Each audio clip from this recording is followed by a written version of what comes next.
you're going to have this, and you'll notice in the instructions it tells you about a red line, okay? The red line is on the inside, in here.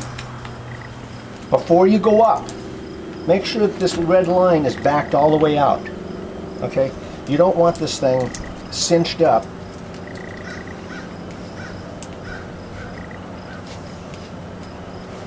Where it was last on a 20-inch waist on somebody, and you encounter somebody with a slightly larger waist up there. You see, this may or may not fit. So before you go up, make sure this thing is out all the way to the end. All right. Now the buckle itself is a one-way buckle. It will not go upside down. It only goes one way.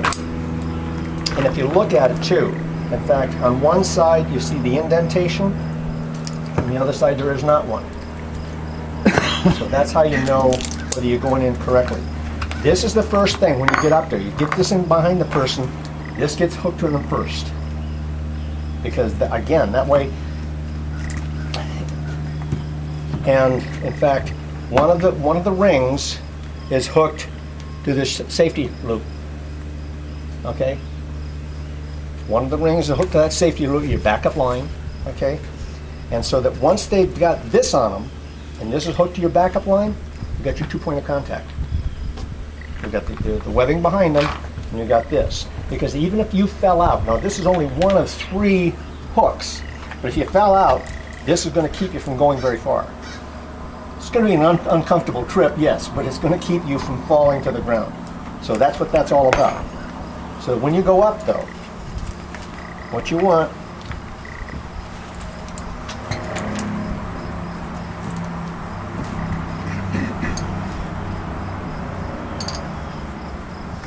your beaner is going to be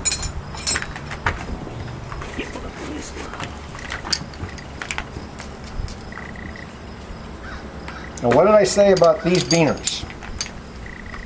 Yes, true. Screw locks, okay? Always, you know, when you put a person in this, always tighten that thing down. And before you put any person on any weight, check it. All right? Mike was referring to a situation that occurred that almost cost a person their life, where they had a tri-lock beaner, which is supposed to be one step even more safe, but he didn't quite get it right 150 feet down. So, not good. So always check your carabiners, all right?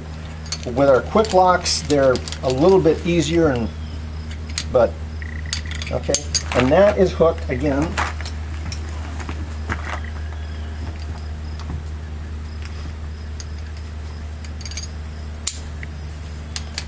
that'll be hooked to this, okay? So that when you get up there, as soon as you put this around the person and that red strap is attached, you've got your 2 points of contact automatically. Okay, so I just got there. And again, you're explaining exactly what you're doing, okay? I'm going to be putting this on you. What's your name? Joe. Joe. Joe. Okay, Joe, I'm going to put this on you, all right? You might not want to tell them it's a diaper, but this is your rescue device, okay? I'm going to put this on you and go underneath this line here. So that way you're not tangling things up. And just get up behind them, just barely behind them.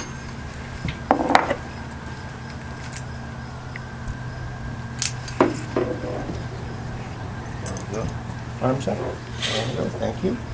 And do me a favor, Joe, keep this line up a little bit higher. That's it, because I don't want to tangle things. Remember what I said about the latch? It's not idiot proof. What was it, Mike? Idiot resistant. Idiot resistant. Thank you. I like that. But you want this again high, like the other line. All right, and just cinch it down. Doesn't have to be, restricting their breath, but just cinch it down. Now, okay, with that,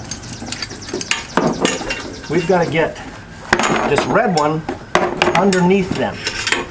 So Joe, what I'm gonna do, I'm gonna lean to the one side. And what that does, helps me get underneath this side here. Now the beauty of this operation is, even if you get it just partially, okay? Now back over to the other side. Now what you do, while you're going to the other side, you're just trying to pull that underneath that other cheek, okay?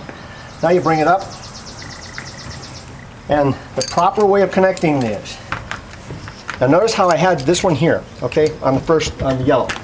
It should go yellow, red, yellow, all right? So I've already got one. I don't have to take that off. And in fact, it's a really good idea. Once you're hooked in, do not take anything off, okay? Now, something I do have to do is, what's one of the things when we send a chair up, we have to always do? Lock it up. Nope. Oh, the lockout tagout. That's the operation of the chair. Good point. But there's something else I actually missed when I came in here. Your belay, or what do you? Nope. Belay is on me. Right. Go underneath. Underneath the bar. Underneath the bar. Okay? Everything goes under it. Because Oh, yeah. that way Chair goes under the bar. That way I didn't have. What I just did. Okay. I just violated what I was telling you about. I just violated. I took that thing off. Okay. So if you go underneath the bar, when you first pass it in, you don't have to. And I'm still maintaining the 2 points of hookup. Okay. Now then you go to the red, then to there. All right. Now, in reality, this thing may not be setting as right as you want to, but believe me, as soon as you drop into it, it's exactly that. And it's appropriately named. It's a diaper. You drop right straight into it. It's just it's a triangle, okay, device, and your weight just drops right straight into it. Okay. So basically, I'm ready to go. Now, I'm hooked on from my, this is my backup line. Okay, and I've got the other line in front of me. All right. So what I do have to do is basically to bring the bar up, I do have to disconnect my line and go to him coming out. All right. So no, I don't have to disconnect my line. I have to go outside the bar because I'm outside the bar already. So that when I say, okay, we're ready to go, I have to come off the bar. And this is where it takes basically standing on the chair like this. All right. And that's why I said, helmet's not a bad idea even here. You'll come down like this, and your D-ring is right here in front of you. Okay, you'll come down and you'll connect this to your D-ring. So the rope is a backup. I'm now the second point of contact. All right, so now you can take this off. Once you've got that, you can take this off. And as I say, I think this is going to be the easiest way of doing this, preferably without smacking the person in the face with the carabiner. Only if it's Joe.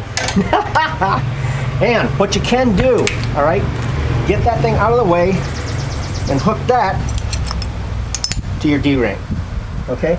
Now you can hook two beaners to your D-ring, but you can't hook a beaner to a beaner. So I've got this hooked to me. Use your head there. So the diaper's actually hooked to the harness that you're wearing. Yes. The diaper, yes. Diaper's going to me. And it's going to me on the Ascender rig. This is a backup rig. That's my second point of contact. Which is just a regular lifted back rope over the line. Which it would have been if it had been attached to his back. Yeah. Yeah. So that if anything does in fact fail, okay, we've got a backup, and by keeping this hooked to me, I've got a secondary backup. So if for some reason or other, and I don't see how it could, if the diaper, catastrophic failure of the diaper and the red rig didn't work, this is going to keep them from falling to the ground. So then you just think, literally, bring the person out, and as they come out, you want to make sure they cradle the head, and as you're coming out, this isn't easy to do this way, keep your feet on the chair. Come all the way out like this. I want your feet on that chair literally vertical. So your feet are out like this. That brings the patient right here, okay? And then as you go down a little bit further, you can finally let go of your feet, and the chair's gonna swing over your head. Because if you don't, you're constantly trying to keep the back of the head from swatting this. And that's a difficult thing to do.